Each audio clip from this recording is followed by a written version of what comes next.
Okay, great. So hopefully by now you've already watched the previous video around the shifts that we are seeing within Next Generation Ministries. This I'd love to share now with you is for all the Big Oaks leaders and teachers.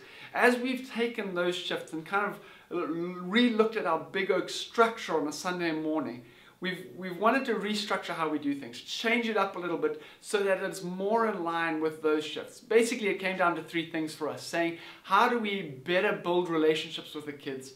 How do we increase the fun levels within Big Oaks each Sunday? And how do we make sure we're in helping kids experience God and apply the truth to their life rather than just the head knowledge? So we've based what I'm about to run you through on a service that would start at 9 o'clock. Obviously, it's going to be different for the different congregations, but the amount of time for each part of the program, that will remain the same across the city. Right, let's jump into it. So probably from about 10 to 9 in the morning, kids are going to start arriving. And we want those first 20, 25 minutes till about 9:15 to be free time, free play time where we get to engage with the kids around activities that they want to do. So we set things up, whether it's a card game or playing cricket outside or something like that. We set up space for the kids to engage with something fun, but for us to do it alongside them. This is not a time for us to still be setting up the venue or getting ready with our notes or anything like that. That needs to be done beforehand. This is a time for us to intentionally connect with the kids and build relationships with them while having a whole lot of fun.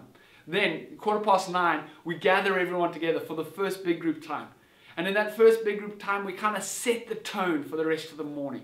We welcome people, welcome new people, we explain the rules, set the boundaries, and then we will have some element of fun, whether it's a game or a quiz or something that really just starts it off with a bang of fun.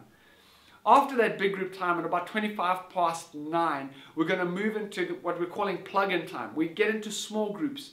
Now these small groups are groups that we want to be consistent week after week, and they're going to play a big role in the structure overall of Big Oaks into the future.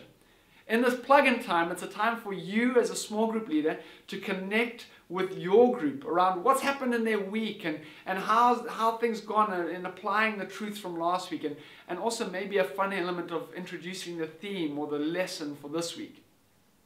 After you spend time in that small group, we're going to go back into the big group where we're going to have a song or two of worship depending on how long we have, and a time of responding to God, not just a worship of singing crazy songs with actions, but really now that we do it just with the Big Oaks group, we're able to take them deeper and we're able to introduce them to experiencing God through worship. And then we'll move into the teaching, which will happen pretty much along the same lines as what we have been doing. There'll be a video component, there'll be the application component, and then again a response time of saying, okay, how do we respond now to what we've heard?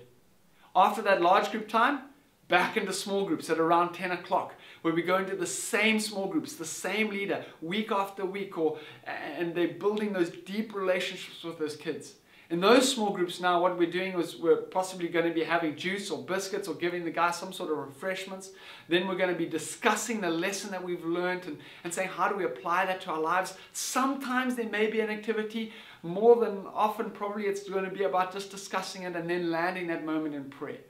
The hope behind that is that as we build deeper relationships, we will be enabled to have more significant conversations around applying God's word into their own lives. Then, if time is allowing it, at about 10:20, we could gather the kids again together for a strong end where we say, great, wasn't that amazing? Who would like to share a story of what they felt God doing? Who would like to share a decision that they've made around how they're going to apply that in their life for the rest of the week? Maybe hand out a few sweets or something to end off on a fun note, but really to end that meeting strongly. That won't always happen. Depends on how long the meeting goes and how long the preachers are preaching.